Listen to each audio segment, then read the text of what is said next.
What is going on, Miami Dolphins fans? Welcome back to the Fins Up Network. It's Ben Morgan, and final cuts are in. They've been made. The Miami Dolphins currently have 53 players on their active roster. We got a lot of news to get to today in regards to final cuts, in regards to Byron Jones being placed on the PUP list to begin the season, and other roster decisions that were made over the last couple of days. But before we jump into everything, I want to hear from you.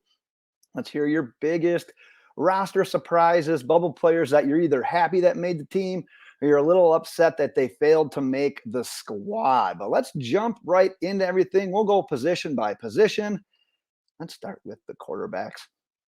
The Dolphins keeping three quarterbacks became more obvious literally every single passing day. Teddy Bridgewater is just guaranteed too much money to even let him go. Skylar Thompson performed simply too well in the preseason games to even put him on the practice squad. Mike McDaniel, Chris Greer said it in their press conference today. It was obvious we were keeping all of them. And in my opinion, you're likely going to see Skylar Thompson inactive most game days. But in my opinion, this is a play for the long term, for the future, for Skylar Thompson to eventually take over as the team's quarterback too, probably already in 2023, as Teddy Bridgewater is only on the 1-year deal. But let's move over to the running backs and fullback. As you can see there, Edmonds, Mostert, Savon Ahmed, Myles Gaskin, Alec Ingold. So a few surprises here. Sony Michel was about 50-50, in my opinion, at least, to make the team's final roster.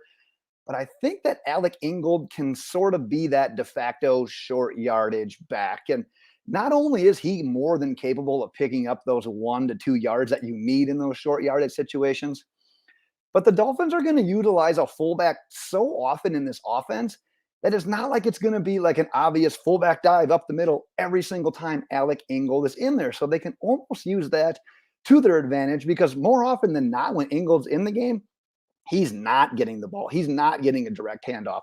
So they could end up using that as a little bit of an asset to their advantage in those short yardage situations.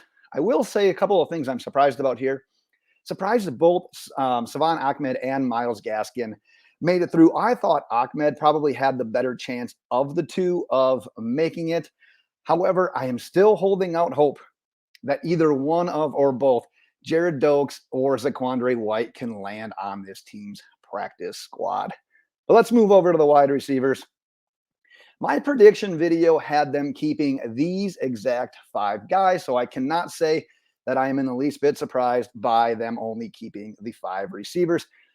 I know a lot of us were really hoping that Braylon Sanders would make it. I'm still holding out hope, and a lot of us are, that he will make the practice squad. But I think if we're looking at receivers and if we're thinking about any like surprise cuts, it's got to be either River Craycraft or Lynn Bowden Jr. Craycraft is probably the bigger surprise of the two, in my opinion, if he wouldn't have made it. For Bowden, I think it simply came down to the fact that so many other guys, this was a deep position all offseason for the Dolphins, and so many other wide receivers were showing their consistency on a consistent basis versus Lynn Bowden, who was so quiet during camp. And then he had a couple of nice preseason games. End of the day, ended up being a numbers game. You can't keep everyone. And I have a feeling that Lynn Bowden ends up landing with another team, because that skill set that he has is useful in today's NFL. We just have kind of too many guys that already can play these same roles. So like I said, you can't keep everyone. But speaking of keeping everyone, the Miami Dolphins kept 5 tight ends. And that does come as a bit of a surprise to me. But I said this in the roster prediction video. I said, don't be surprised if the Miami Dolphins keep Ethan Carter, because of that kind of that backup role that he can play for Alec Ingold. We saw him doing it last Saturday against the Eagles, lining up as a fullback, being able to block, being able to catch out of the backfield. So he sticks. But then you look at Tanner Conner, and I would say he's probably one of the bigger surprises to hang, because I kind of thought going in, he's a practice squad guy.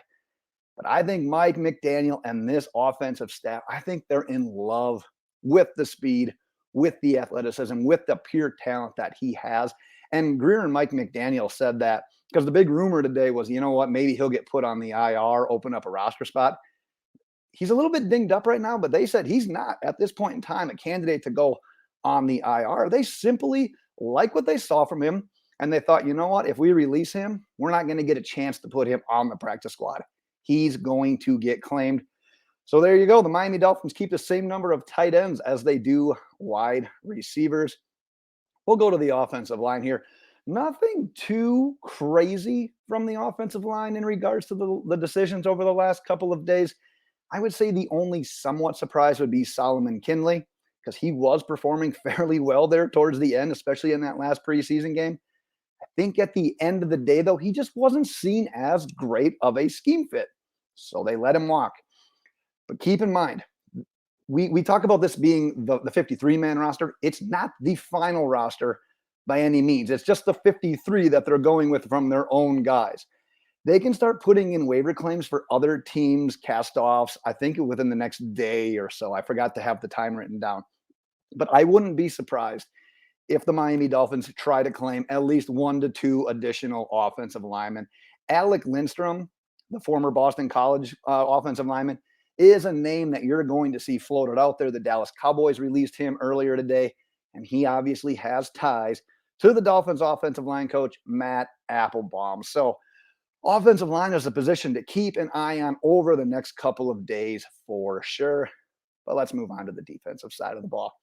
We'll start with the defensive line. I did not have John Jenkins on my predicted 53-man roster. End of the day, he's just consistent. He's likely not going to see a ton of snaps. I mean, look at the guys that are listed in front of them. You want them on the field pretty much at all time. But the coaching staff simply knows that he can handle those snaps. He can handle being counted on if he has to. A guy that I had making it from the defensive line that did not make it was Ben Stille. Still really like to see him land on the practice squad. He's got tools that you can work with. He made flashes throughout the offseason, run stops at the line of scrimmage, stacking up defenders, pressuring the quarterback. Would love to see them be able to land Ben Stille on the practice squad. Let's go to the edge and the linebackers here. Because honestly, there's really nothing in this position either that was truly shocking or surprising to me, but some guys that aren't listed here that did not make today's final 53 roster that I would love to see get a shot on that practice squad. Cameron Good, Darius Hodge, Porter Gustin. All of these guys made standout plays, whether it be training camp practices or preseason games. End of the day, you can see the names listed there. The team simply went with the veteran options.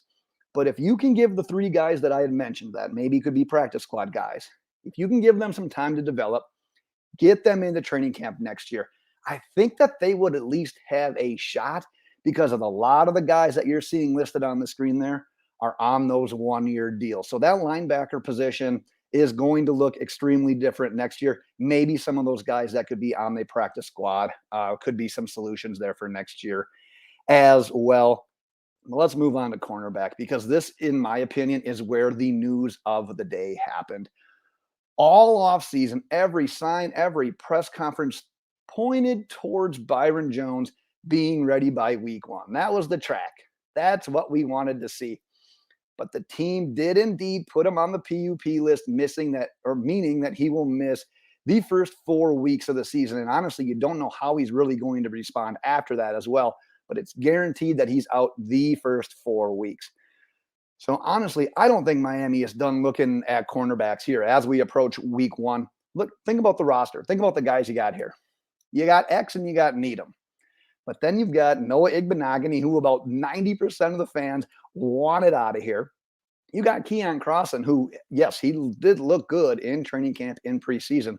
But when he was signed, you thought, you know what, if he makes the team, it's going to be because of his special team efforts.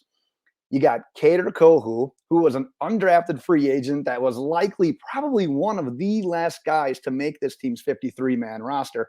And then Elijah Campbell, who is probably still sort of seen more so as a project heading into year 3.